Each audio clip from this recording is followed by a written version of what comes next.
கல்விக்கு கனம் உண்டா? ஆம், உண்டு.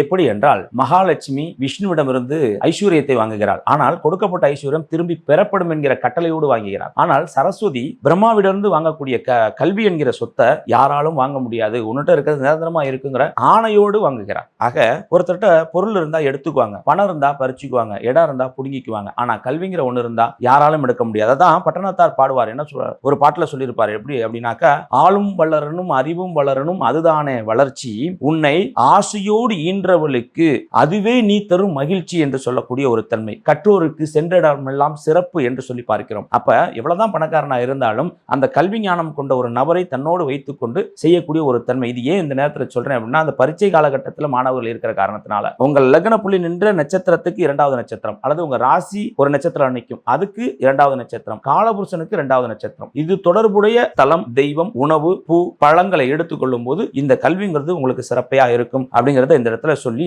விடைபெறுகிறேன். குருவாழ்க, குருவே துணை.